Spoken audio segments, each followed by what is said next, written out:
Hello student, हम मोहम्मद साकिब आसमी। तो आज स्टूडेंट हम बात करेंगे इम्यूनाइजेशन के बारे में।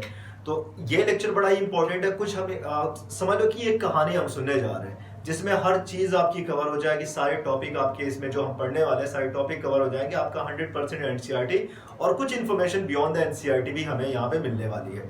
तो देखो, यहाँ पे मैंने वर्ड लिखा है इम्यूनाइजेशन। पिछले वाले लेक्चर में मैंने इम्यूनाइजेशन की डिफिनेशन बता दी कि हमारे इम्यून सिस्टम को एक्टिवेट कर देना फ्यूचर में आने वाले किसी भी इन्फेक्शियस एजेंट से फाइट करने के लिए। बस यही इम्यूनाइजेशन है। अब इम्यूनाइजेशन के लिए हमें हम क्या करते हैं? वैक्सीनेशन कराते हैं। और वैक्सीनेशन का मतलब वैक्सीन लगवाते हैं। वैक्सीन क्या होती है? वैक्सीन को कैसे डिस्कवर किया गया, किसने डिस्कवर किया, क्यों डिस्कवर करना पड़ा, ये सारी चीजें हमें यहाँ पे पढ़नी है। तो सबसे पहले हम स्टार्ट करेंगे उस डिजीज के नाम से जिसकी वजह से वैक्सीन बनानी पड़ी।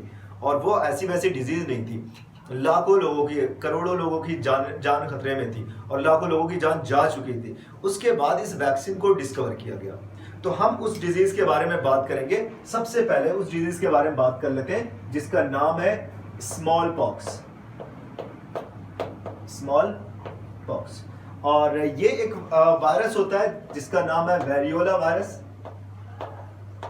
Variola virus. इस वेरियोला नाम के वायरस की वजह से ये जो डिजीज होती है ये होती है। और ये जो वेरियोला वायरस, आपको पता है, मैंने पहले भी बताया कि जो वायरस होते हैं वो प्रोटीन और न्यूक्लिक एसिड से बने होते हैं। तो उनमें जनरली न्यूक्लिक एसिड जो होता है वो आरएनए होता है, बट यहाँ पे इसका न्यूक्लिक एसिड क्या है? डीएनए। और भी बहुत सारे होते हैं, मतलब डीएनए वाले भी होते हैं, आरएनए वाले होते हैं। तो ये डीएनए वाला आपका वायरस था जिसकी वजह से स्मॉल पॉक्स होता था। मुझे कुछ इंफॉर्मेशन जैसे मिली है, मैंने कुछ अलग अलग जगहों से इंफॉर्मेशन कलेक्ट की।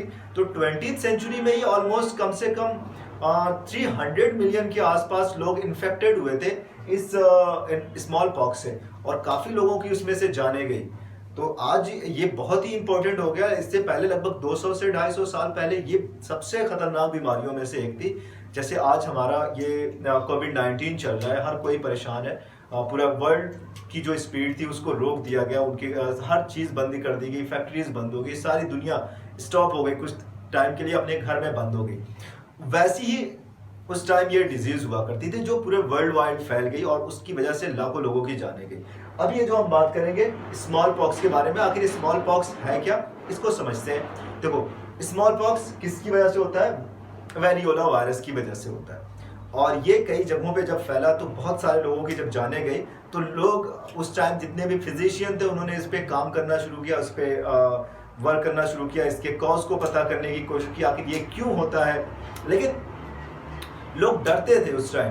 क्यों डरते थे? क्योंकि लोगों की जाने जा रही थी। वो इन्फेक्शियस डिजीज है, तेजी से एक आदमी से दूसरे आदमी के अंदर जा रहा है, दूसरे से तीसरे के अंदर जा रहा है, और जिसके अंदर भी जा रहा है बचने के चांसेस बड़े कम होते थे। मोर्टेलिटी रेट जो थी बहुत हाई हो गई थी उस टाइम। काफ़ी लोगों की बहुत जल्दी कम एज में डेथ हो जाती है। जनरली बच्चों के तो हालत ख़राब थी उस टाइम, क्योंकि बच्चों का जो इम्यून सिस्टम होता है उतना डेवलप होता नहीं, और ज़्यादा इम्यून सिस्टम डेवलप नहीं था, उसकी वजह से ये सारी प्रॉब्लम देखने को मिली। अभी हम बात करते हैं ये वेरियोला मीन्स स्मॉल पॉक्स के बारे में।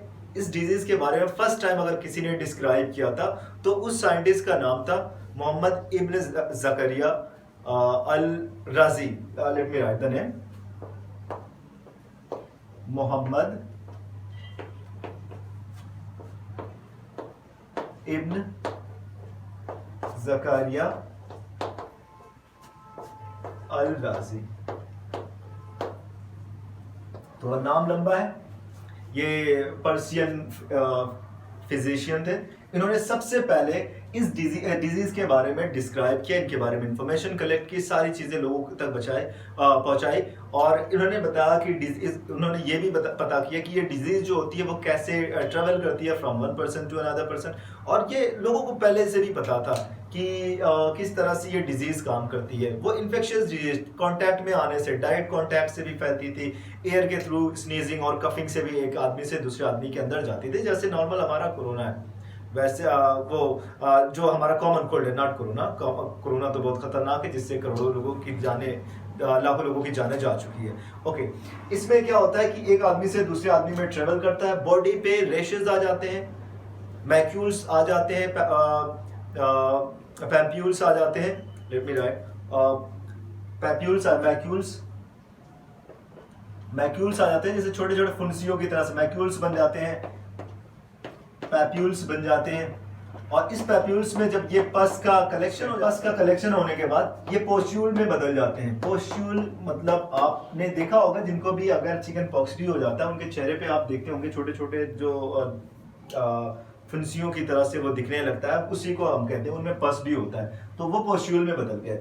अब यही पोस्ट्यूल पूरी बॉडी में फैल जाता था और बहुत तेजी से स्प्रेड ये डिजीज हो रही थी। इसलिए इस डिजीज की जो मतलब इस पे जो वर्क था वो उतना फास्ट हो नहीं पा रहा था। लेकिन अब स्टार्ट होती है यहाँ पे कहानी किसकी, एक हमारे आज के हीरो जिनके बारे में हम बात करने वाले हैं, जिनका नाम है एडवर्ड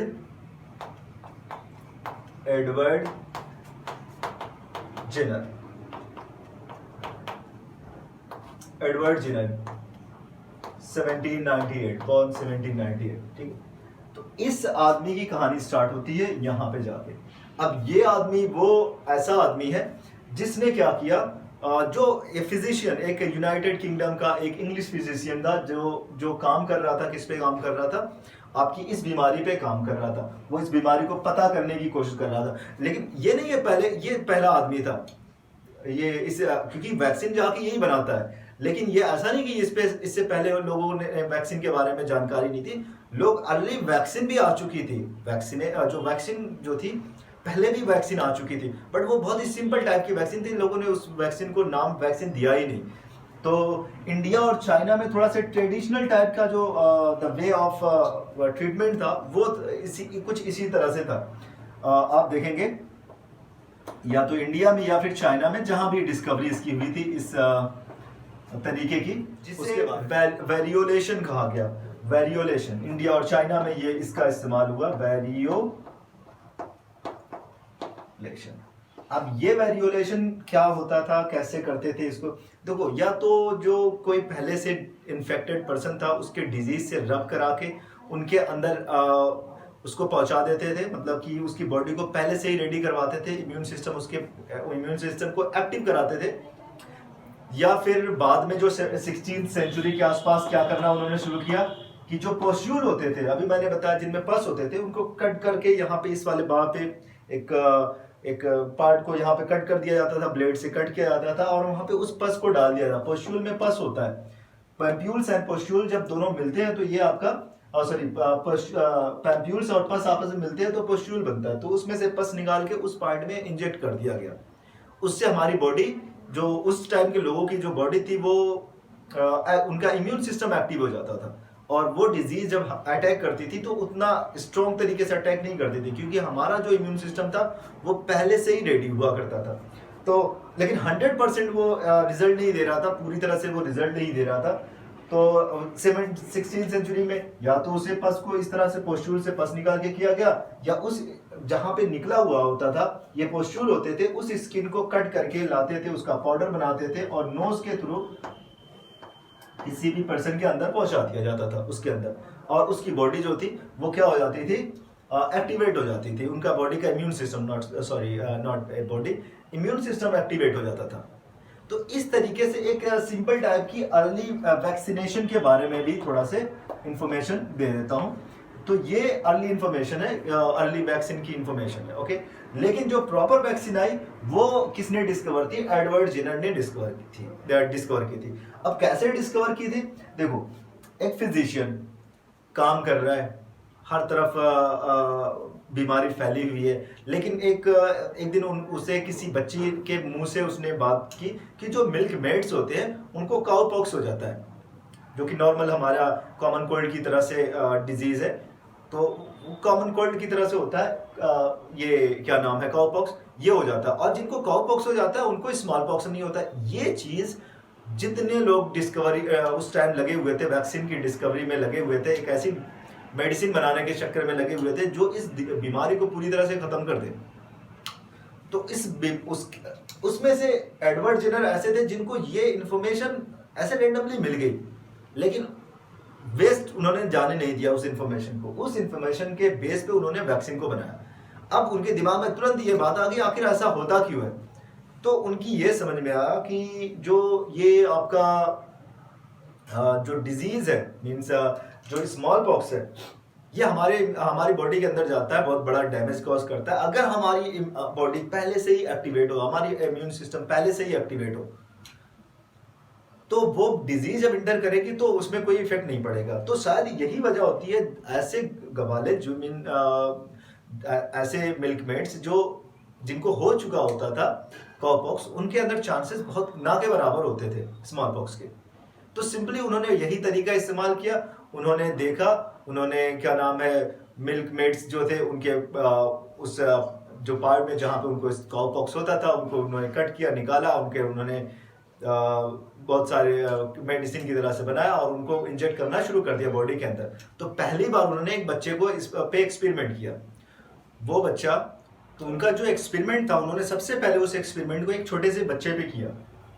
उस बच्चे को पहले क्या किया, उसको कट किया, उसके उस पार्ट को कट किया उनको, या फिर उन्होंने एक इंजेक्शन बनाया, इंजेक्शन लेके उन्होंने उस बच्चे के अंदर उसको जो काउपॉक्स के वायरस है उनको पहुंचा दिया। और जब एक बार काउपॉक्स का वायरस पहुंच गया, उस बच्चे के अंदर इम्यूनिटी तैयार हो गई। फिर उसके बाद जब उन्होंने स्मॉल पॉक्स का उसको वायरस उसको अंदर डाला तो कुछ टाइम बाद वो बच्चा ठीक हो गया। तो दोनों कंडीशन में पहला वाला क्या था, पहले बच्चे को काउपॉक्स हो गया, फिर बाद में बच्चे को क्या के अंदर स्मॉल पॉक्स को डाला गया। तो ये जो दोनों वायरस है ना, स्मॉल पॉक्स का वायरस, काउपॉक्स का वायरस, ऑलमोस्ट एक जैसे हैं। जैसे ही वो हमारी बॉडी के अंदर उस बच्चे की बॉडी के अंदर काउपॉक्स इंटर हुआ तो उसकी बॉडी ने क्या किया, फटाफट उसके जैसा उस वायरस से फाइट करने के लिए ढेर सारे एंटीबॉडी बना लिए। और जब इसको इंजेक्ट कर, जब ये एंट्री किया, क्या नाम है, रियल स्मॉल पॉक्स एंट्री किया, तब तक, और क्योंकि उससे मिलते जुलते वायरस से काउपॉक्स के, तो उसके लिए जो एंटीबॉडी बना था वो इस पे भी इफेक्टिव था। तो उसने तुरंत अटैक कर दिया, इसके वायरस पे अटैक कर दिया, इस स्मॉल पॉक्स वाले वायरस पे अटैक कर दिया उसका इम्यून सिस्टम, और उसने उस वायरस को तुरंत कुछ टाइम बाद उसे खत्म कर दिया और वो बच्चा सर्वाइव कर गया। तो ये वाला जो वैक्सीन था, तो इस तरह से मतलब एक वैक्सीन बना दिया गया। पहली बार वैक्सीन जो बना था एडवर्ड जेनर ने बनाया, और उसकी वजह से लाखों करोड़ों लोगों की जानें बचाई जा सकी है। आज अगर हम लोगों को किसी अच्छे साइंटिस्ट को फॉलो करना चाहते हैं तो आप इनको फॉलो कर सकते हैं। आपके पास फॉलो करने के लिए बहुत सारे लोग हैं। हम लोग एक्टर और एक्ट्रेस को, या फिर क्रिकेटर को, हम फुटबॉलर को, किसी लीडर को, कोई नेता हो गया, उनको हम फॉलो करते हैं। जबकि एज ए साइंस स्टूडेंट हम क्योंकि साइंस के स्टूडेंट हैं और हम लोगों की लाइफ को बचाया गया है। किसने बचाया? ऐसे साइंटिस्टों ने बचाया। हमारे पेरेंट्स की लाइफ को बचाया, हमारे ग्रैंड पेरेंट्स की लाइफ को बचाया। तो उसके लिए हमें उनका थैंक यू बोलना चाहिए और हमें ऐसे लोगों को फॉलो करना चाहिए, इनकी तरह से बनने की कोशिश करना चाहिए। ये वो मूवी वाले हीरो की तरह से नहीं है जो दूसरों को, गुंडों को मारते हैं, विलेन को मारते हैं और कुछ लोगों को बचाते हैं। ये उनकी तरह से, ये वो लोग हैं जिन्होंने विलन को भी बचाया और अच्छे लोगों को भी बचाया, दोनों को बचाया। तो ये रियल हीरो हमारे ऐसे होते हैं। और चीज़ें अचानक से नहीं होती, इस तरह से होती है, स्लो होती है। लाखों लोगों की जानें जब लोगों के सामने जाती है तो लोगों को समझ में आता है कि लाइफ का इम्पोर्टेंस क्या है। वो फिल्मों की तरह से नहीं सारी चीज़ें होती। Okay, whatever. तो आई होप कि आपको वैक्सीन के बारे में समझ में आ गया और आपको इनके बारे में ये भी जानकारी होगी वैक्सीन कैसे बनाया गया। वैक्सीन का वर्ड जो है वो वैका, ये वैका जो इसका मतलब होता है काऊ से लिया गया, क्योंकि उसको काऊ पॉक्स से बना हुआ था, इसलिए उसको इस तरह से नाम दिया गया। तो और वैक्सीनेशन, तो वैक्सीन जो है वो वैका से बना, और वैक्सीनेशन एक्चुअली जो वर्ड है वो आया वैक्सीनिया से। तो दोनों सेम चीज़ें हैं ऑलमोस्ट। वो भी वैक्सीन देने के प्रोसेस को हम वैक्सीनिया कहते हैं या फिर वैक्सीनेशन कहते हैं। तो आई होप कि ये समझ में आ गया। तो अच्छे से पढ़ते रहे, सारी चीज़ों को पढ़ते रहे, जो भी नॉलेज आपको मिली है, जो भी इन्फॉर्मेशन आपको मिली है आज, उस पर काम करते रहे और नोट्स बनाएं। Thank you so much.